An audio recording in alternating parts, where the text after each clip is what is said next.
लग्नानंतर होईलच प्रेम भाग 15. सकाळी राज स्टडी टेबलच्या चेअरवर बसून एकटक समोर उभ्या असलेल्या दर्शनकडे पाहत होता. दादासाहेब, आम्हाला खरंच त्यांच्याशी लग्न करायचं आहे, दर्शनने केविलवाण्या स्वरात सांगितलं. राज म्हणाला, पण तुम्हाला बरेच प्रॉब्लेम फेस करावे लागतील. डॅड आणि काकासाहेब तयार नाही होणार लग्नासाठी, माहीत आहे ना. दर्शन म्हणाला, हो दादासाहेब, आम्ही मनाची तयारी केलेली आहे आमच्या. राज म्हणाला, या आता, हो म्हणत तो निघून गेला. त्याने चेअरला मागे डोकं टेकत डोळे बंद केले. तेवढ्यातच दरवाजा उघडून समीक्षा आत आली. दरवाजाच्या आवाजाने त्याने डोळे उघडले. समोर तिला पाहून त्याचं डोकं सटकलेलं होतं. त्याने रागाने क्षणात मुठी आवडल्या. राज म्हणाला, तू काय करतेस ग इथे? त्याने आवाजात राग आणत तिला विचारलं. समीक्षा म्हणाली, राज, मी तुला भेटायला आलेले आहे आणि तू येथे का आली म्हणून काय विचारतोस रे? तिने मधाळ आवाजात त्याला म्हणाली. राज म्हणाला, गेट आउट फ्रॉम हिअर, तो मोठ्या आवाजात म्हणाला. समीक्षा म्हणाली, राज, माझं खूप प्रेम आहे रे तुझ्यावर, तू ना त्या स्वराला सोडून दे. हे बघ, मी आणि तू आपण इथून दूर कुठेतरी निघून जाऊ. खरंच रे, मी खूप प्रेम करते तुझ्यावर. ती वेड्यासारखं रडत बोलत होती.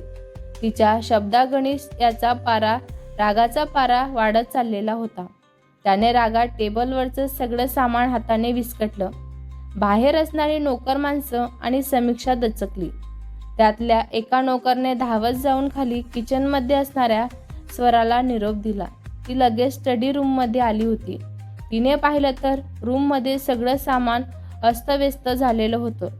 तिचं लक्ष त्याच्या हातांकडे गेलं तर त्याच्या हातातून रक्त येतच होतं. ती धावत त्याच्या जवळ गेली. तिला पाहून तो शांत झाला. स्वरा म्हणाली, आहो, किती लागलंय ते हाताला तुमच्या? तिने त्याचा हात हातात घेत त्याला म्हणाली होती. डोळ्यात पाणी जमा झालेलं होतं. चला माझ्यासोबत, आम्ही पट्टी करून देतो तुमच्या हाताची. समीक्षा म्हणाली, तू तू काय करतेस ग? समीक्षाने रागाने तिला विचारलं. राजने हाताच्या मुठी आवडल्या होत्या. तेवढ्यातच घरची सगळी मंडळी एक एक करून तेथे जमा झालेलीच होती. आरती म्हणाली, राज, हे हाताला काय लागलंय तुझ्या? काय झालं तुला? आरतीने काळजीने त्याला विचारलं. राज म्हणाला, आई साहेब, या मुलीला आमच्या नजरेसमोरून जायला सांगा, नाहीतर आम्ही स्वीटीला घेऊन इथून मुंबईला परत निघून जाऊ. चालेल का तुम्हाला? तो रागातच म्हणाला होता. स्वराला काही समजेनासंच झालं. भाऊसाहेब म्हणाले, राज, काय झालंय तुला? भाऊसाहेब मध्ये पडत म्हणाले. राज म्हणाला, हिलाच विचारा काय झालेलं आहे ते म्हणून. त्याने समीक्षाकडे इशारा करत सांगितलेलं होतं. त्यांनी तिच्याकडे पाहिलं. तिने मान खाली घातली. आरती म्हणाली, कोणी सांगणार आहे का आम्हाला नक्की काय झालेलं आहे ते म्हणून? आरती मोठ्या आवाजात म्हणाल्या होत्या. त्याने समीक्षा काय बोलत होती हे सगळ्यांना सांगितलं. तसे सगळे रागाने तिच्याकडे पाहू लागले होते. मधुराने कपड्यांवर हात मारून घेतला. आरती म्हणाली, मधुरा, आम्ही शेवटचं सांगतोय, समजा तुमच्या लेकीला. कसं, कुठं, काय वागायचं याची जराही समज नाही आहे तिला. त्याचं लग्न झालेलं आहे आता. लांब राहायला सांगा त्यांना राजपासून. ते समीक्षाकडे पाहून रागात म्हणाल्या होत्या. सराचे डोळे पाण्याने काठोकाठ भरलेले होते. राजने तिचा हात पकडला आणि दोघे रूममध्ये निघून गेले. स्वरा रडत त्याच्या हाताची पट्टी करतच होती.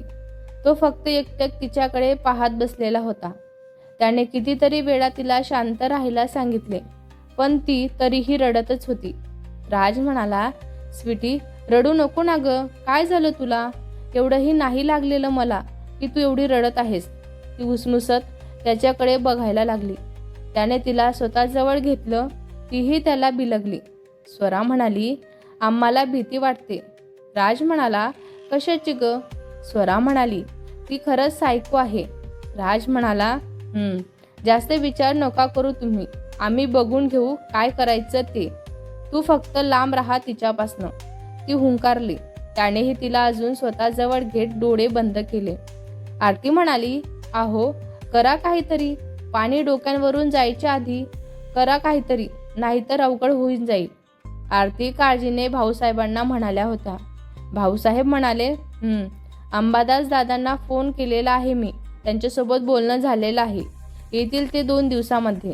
आरती म्हणाली, येऊ दे त्यांना लवकरच. त्या काही बोलायच्या आणि सुनबाई फक्त खाली मान घालून ऐकून घ्यायच्या. कोणी वकील केलं त्यांना काय माहिती बाबा. ते भुया उचावून त्यांच्याकडे पाहू लागले होते. असे काय पाहताय? खरं बोलतोय आम्ही. खरंच सगळ्यांचं सगळं ऐकून घेता तुम्ही. मग लोक फायदा नाही घेणार तर काय करणार मग? आरती थोड्या चिडून म्हणाल्या. भाऊसाहेब म्हणाले, आरती तुम्हीच का नाही बोलत त्यांच्या बाजूने? भाऊसाहेब थोडे हसतच म्हणाले. तशा त्याही हसल्या. आरती म्हणाली, खरंच त्यांच्या येण्याने घरात प्रसन्न वातावरण झालेलं आहे. सकाळची सुरुवात त्यांच्या गाण्याने आणि संध्याकाळ त्यांच्या रामरक्षा वाचण्यानेच होते. फार प्रसन्न वाटतं ना आता? भाऊसाहेब म्हणाले, अगदी खरं बोलताय तुम्ही. बरं, आम्ही आणि मोहित बाहेर जाऊन येतो. ती उठत म्हणाले. आरती म्हणाली, हो जा, पण आरतीच्या अगोदर या. हो म्हणत ती निघून गेले. मधुरा म्हणाली, अक्कल काय माती खायला गेली होती का ग तुझी? कशासाठी गेली होती तू त्याच्या स्टडी रूममध्ये? तुझे डॅड येतील आता इथे, तेव्हा काय करणार आहोत आपण? तुझ्या एका मूर्खपणामुळे सगळं हातातून निसटून गेले माझ्या. आता परत जर आम्हाला विचारल्याशिवाय काही केलंस तर आम्ही निघून जाऊ येथून. मधुरा रागातच तिला बडबड करत होत्या आणि ती खाली मान घालून फक्त ऐकत होती. त्याच्या शेवटच्या वाक्याने तिने आश्चर्याने त्यांच्याकडे पाहिलं. समीक्षा म्हणाली, मॉम, माझं खरंच खूप प्रेम आहे त्याच्यावर, ती कळकळीने म्हणाली होती. मधुरा म्हणाली, प्रेम आहे ना, मग जरा शहाण्यासारखं वाग की. ती स्वरा बघ, शिक जरा तिच्याकडून काहीतरी. सकाळी लवकर उठते आणि तू 9 वाजेपर्यंत अंथरुणात लोळत पडते. समीक्षा म्हणाली, मॉम, तू तिची बाजू का घेतेस ग? मधुरा म्हणाली, हेच जो तुझा स्वभाव आहे ना, तो आधी बदल. समीक्षा म्हणाली, म्हणजे मी नेमकं करायचं काय मम्मा? मधुरा म्हणाली, संध्याकाळी घरात झिम्मा फुगडीचा कार्यक्रम आहे. त्यासाठी बाहेरून बायका येणार आहेत. जरा किचनमध्ये मदत कर. समीक्षा म्हणाली, पण मला कुठे येतो स्वयंपाक बनवता? त्यांनी कपाळांवर हात मारून घेतला. मधुरा म्हणाली, अगं मदत कर याचा अर्थ असा होत नाही की तुला स्वयंपाक कर म्हणून म्हणती. तुला येत नाही ना, तू मदत करू शकते ना. जाऊ दे, तुला सांगून काही उपयोग नाही, असं म्हणत त्या निघून गेल्या. समीक्षा मनातच म्हणाली, स्वरा तू डोक्यात जातेस आता माझ्या. पण बघ आता थोड्याच दिवसात मी काय करते ते. राज फक्त माझा आहे, फक्त माझा, आणि मी त्याला तुझा कधीच नाही होऊ देणार. ती क्रूर हसत बोलत होती. सकाळी जितेंद्र आणि भाऊसाहेब यांचं फोनवरील संभाषण. प्रदीप म्हणाला, काय सांगतोस? काय जितेंद्र, मधुरा इतक्या खालच्या पातळीवर गेलेली आहे? जितेंद्र म्हणाला, हो प्रदीप, पण मला आश्चर्य या गोष्टीचं वाटते की भावनाने स्वराची बाजू कशी काय घेतली ती म्हणून. प्रदीप म्हणाला, जितेंद्र चांगलं आहे ना, त्यांच्या मनातील स्वराबद्दलचा राग कमी होतोय. तू बोल आता त्यांच्यासोबत पहिल्यासारखं. तुमच्या नात्यात दरी निर्माण होऊ देऊ नकोस. जितेंद्र म्हणाला, बरोबर आहे रे तुझं. प्रदीप म्हणाला, मी बोलतो मधुरांसोबत. जितेंद्र म्हणाला, प्रदीप मी काय म्हणतोय, आम्ही सगळे येणार आहोत तर आमच्यासमोर होऊ दे की. प्रदीप म्हणाला, ठीक आहे, या, वाट पाहतो आम्ही तुमची. दोघेही आपापल्या विचारात हरवून गेलेले होते. रागिनी म्हणाली, आहो ताई आणि समीक्षा फार चुकीचं वागत आहेत ना, तुम्हाला असं वाटत नाही का? मोहित म्हणाला, याला चुकीचं वागणं नाही म्हणत, रागिनी त्या मुद्दाम असं वागत आहे. रागिनी म्हणाली, पण आता राजचं लग्न झालेलं आहे ना, सूनबाई किती काळजी घेतात राजची, पाहिलं ना. थोड्या दिवसांपूर्वी त्यांना लागल्यावर यांच्या डोळ्यात टचकन पाणी आलेलं होतं. रागिनी गालात हसत म्हणाल्या. मोहित म्हणाला, अजिबात गर्व नाही त्यांना कोणत्याच गोष्टींचा. भाऊसाहेबांनी फार पारखून निवडले त्यांना राजसाठी. मोहित विचार करत म्हणाले होते. रागिनी म्हणाली, हो, आपण सुद्धा आपल्या दर्शनसाठी अशीच मुलगी शोधू. रागिनीच्या डोळ्यांसमोर प्रांजूचा चेहरा आलेला होता. मोहित म्हणाला, हो, पण आधी सेटल तरी होऊ द्या की त्यांना, त्यानंतर पाहू त्यांच्या लग्नाचं. मोहित गालात हसत म्हणाला होता. तशा त्याही हसल्या. सकाळी 11 वाजता राज आणि भाऊसाहेब स्टडी रूममध्ये बोलत बसलेले होते. भाऊसाहेब म्हणाले, राज, आम्हाला वाटतं की तुम्ही सुनबाईंना बाहेर घेऊन जा. हे सगळं त्यांच्यासमोर नको व्हायला. आधीच त्या मागच्या प्रसंगाने बिथरलेल्या आहेत. भाऊसाहेब राजला म्हणाले. राज म्हणाला, हो, आम्ही घेऊन जातो बाहेर त्यांना, पण त्या येतील का? भाऊसाहेब म्हणाले, तुम्हाला असं का वाटतंय की त्या तुमच्यासोबत बाहेर येणार नाहीत म्हणून? ते हसतच म्हणाले.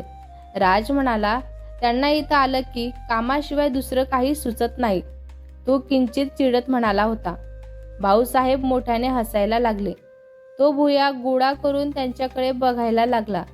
भाऊसाहेब म्हणाले, आम्हाला वाटतंय तुम्ही त्यांच्यावर हुकूम झाडताय, पण इथे तर उलटच आहे बाबा. ते अजून मोठ्याने हसत म्हणाले. त्याने डोळे फिरवले, पण मनात आनंद झालेलाच होता त्याला हसताना पाहून. भाऊसाहेब म्हणाले, बरं, आम्ही सांगतो त्यांना, त्या येतीलच. त्यांनी घरातील एका नोकरांकडून स्वराला निरोप दिला. थोड्या वेळाने ती आली. स्वरा म्हणाली, बाबा, तुम्ही बोलावलंत मला? भाऊसाहेब म्हणाले, हो, आता आलात आहात तर या कोल्हापूर फिरून. गणपती सुद्धा आहेत ना. फिरण्याच्या निमित्ताने शिवाजी पेठेतील 21 फूट गणपतीच्या दर्शनासाठी सुद्धा तुम्हाला जाता येईल. स्वरा म्हणाली, पण बाबा, घरात कार्यक्रम आहे ना, मग आम्ही कसे जाणार बाहेर?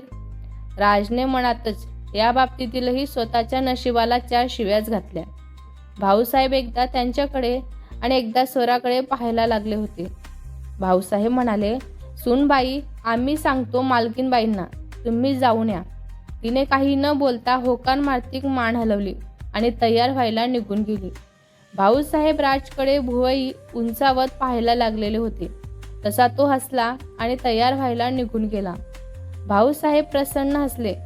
थोड्या वेळाने तयार होऊन दोघे कोल्हापूर फिरायला निघून गेले. सायंकाळी सगळे भाऊसाहेबांच्या स्टडी रूममध्ये जमा झालेले होते.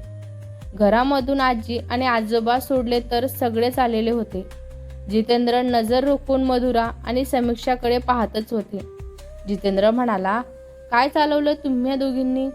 जितेंद्रचा आवाजात राग आणून म्हणाले होते. त्यांचा आवाज ऐकून अनिताने सत्येंद्रचा हात घट्ट पकडलेला होता. मधुरा म्हणाली, जितेंद्र दादा, हा आमचा वैयक्तिक प्रश्न आहे. मधुरा पुढं काही बोलणार तोच भाऊसाहेब मध्ये पडले. भाऊसाहेब म्हणाले, मधुरा, त्यांची मुलगी या घरची मोठी सून आहे. जरा तोंड सांभाळून बोला त्यांच्यासोबत. तशी ती धुसमुसच शांत झाली. जितेंद्र म्हणाला, मधुरा, आम्ही वडील आहोत त्यांचे आणि आम्हाला अधिकार आहे बोलायचा. जर तुम्ही आमच्या मुलीच्या संसारात ढवळाढवळ करत असाल तर. जितेंद्र कडक आवाजात म्हणाले होते. मधुरा म्हणाली, खरंच का? कोणाला पटेल का की तुम्ही स्वराचे आई वडील आहात म्हणून? मधुरा भावना आणि जितेंद्रकडे पाहत कुचित आवाजात म्हणाल्या होत्या. भावना म्हणाली, नेमकं म्हणायचं काय आहे तुम्हाला? भावना आता अरेतुरेवर आलेल्या होत्या. सगळे आश्चर्याने त्यांच्याकडे बघायला लागलेले होते. मधुरा म्हणाली, हेच म्हणायचं आहे की तुम्ही तिच्यासाठी एक आई आणि वडील म्हणून आतापर्यंत काय केलेलं आहे ते सांगा. भावना वहिनी, तुम्हाला माहीत तरी आहे का त्यांच्याबद्दल काहीतरी? बरं, ते बाजूला राहू द्या. तुम्हीच मला सांगा की त्यांचं शिक्षण किती झालेलं आहे? मधुरा म्हणाल्या. तसं रूममध्ये शांतता पसरलेली होती. मधुराने भावनाच्या थेट वर्मावर बोट ठेवलेले होते. आता का शांत झालेले आहेत तुम्ही? बोला ना. बोलण्यासाठी काही असेल तरच बोलसाल ना तुम्ही. बरोबर ना भावना वहिनी? भावना रागाने तिथून निघून गेल्या. जितेंद्र सुद्धा त्यांच्या मागे मागे निघून गेले. कोणाला काय बोलावं ते समजत नव्हतं. भावना गॅलरीत समोर पाहत शांतपणे उभ्या होत्या. कितीतरी वर्षानंतर आज स्वरासाठी त्यांच्या डोळ्यात वेगळेच भाव उमटलेले होते. भावना म्हणाली, जितेंद्र मागे उभे राहून त्यांच्याकडे पाहत होते. त्या फक्त हुंकारल्या. जितेंद्र म्हणाला, कसला विचार करताय तुम्ही? मथुराच्या बोलण्याचा की स्वराचा? जितेंद्रने मुद्दाम विचारलेलं होतं. त्यांनी एक नजर समोर पाहत पुन्हा बोलायला सुरुवात केली. भावना म्हणाली, ही चुकीचं बोलत नाही आहे मधुरा. आपल्याला त्यांच्याबद्दल निर्णय घेण्याचा काहीही अधिकार नाही आहे. कोणत्याच बाबतीत नाही आहे. जितेंद्र म्हणाला, पण आम्ही त्यांच्या आयुष्यातला सर्वात महत्त्वाचा निर्णय घेतला आणि त्यांनी काहीही न बोलता तो मान्यही केला. एकही प्रश्न न विचारता आणि तोही त्यांच्या लग्नाचा. त्यांनी कधी असं कोणतंही काम केलं नाही ज्याने आपल्याला त्रास होईल किंवा आपलं नाव खराब होईल. त्यांनी वेळोवेळी हे सिद्ध केलेलं आहे की त्या एक आदर्श मुलगी आहेत. पण आपण कधीही एका आदर्श आईवडील बनू शकलो नाही. आपल्या तिन्ही मुलाचे गुन्हेगार आहोत आपण. तरीही आपल्याला आपल्या मुलांनी कधीच त्यांच्या मर्यादा ओलांडलेल्या नाही आहेत. आता तरी नीट विचार करा ना भावना. आणि सगळ्यात मोठी चूक आपण स्वराच्या बाबतीत केलेली आहे. आपण कधीही त्यांच्या तब्येतीबाबत, शिक्षणाबाबत किंवा इतर कोणत्याच गोष्टींबाबत विचार नाही केलेली नाही आहे. चूक फक्त तुमच्या एकटीची नाही आहे, आमची सुद्धा तेवढीच आहे. आम्ही सुद्धा तेवढेच गुन्हेगार आहोत, ते बोलत होते. आणि ह्या फक्त कोऱ्या नजरेने त्यांच्याकडे पाहत होत्या. असं काय पाहता भावना तुम्ही? आम्ही काही चुकीचं बोलत नाही आहोत ना मधुरा काही चुकीचं बोलली. तुमच्या आईसाहेबांनी तुम्हाला कितीतरी वेळा सांगितलं तरीही तुम्ही ऐकलं नाही. जे झालं त्याला ना स्वरा जबाबदार होत्या ना आणखीन कोणी होतं. पण तुम्ही कोणाचं काहीच ऐकलं नाही.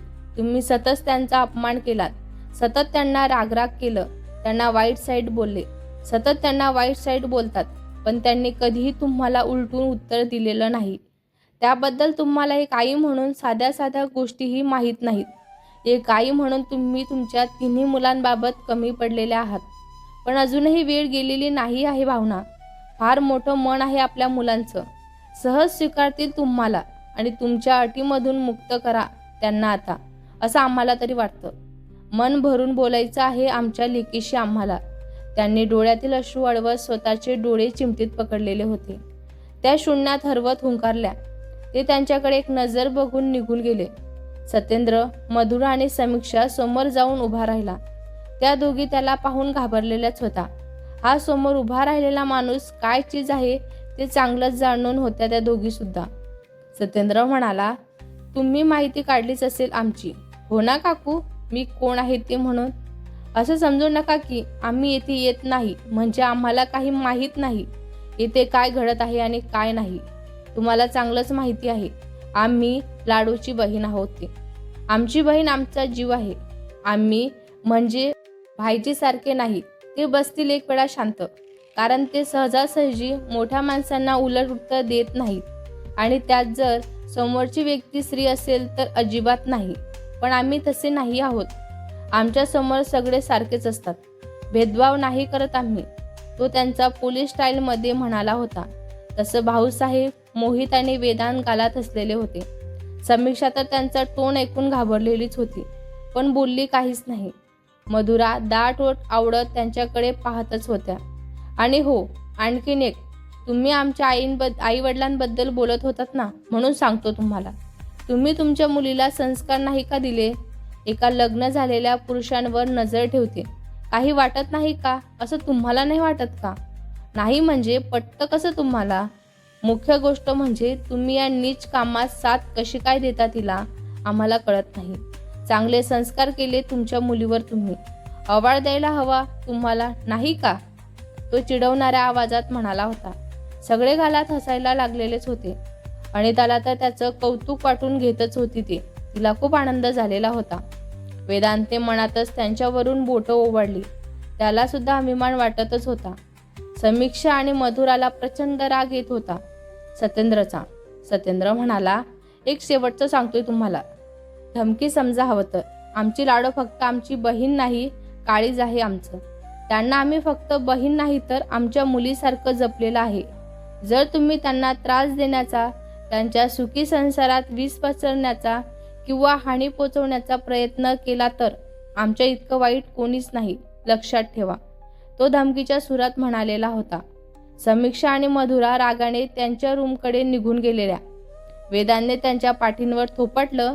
भाऊसाहेबांनी मनातच त्यांना दाद दिली. भेटूया पुढच्या भागात. हा भाग तुम्हाला कसा वाटला कमेंट करून नक्की सांगा. व्हिडिओ आवडला असल्यास लाईक करा, शेअर करा. नवीन असाल तर चॅनलला सबस्क्राईब करा. धन्यवाद.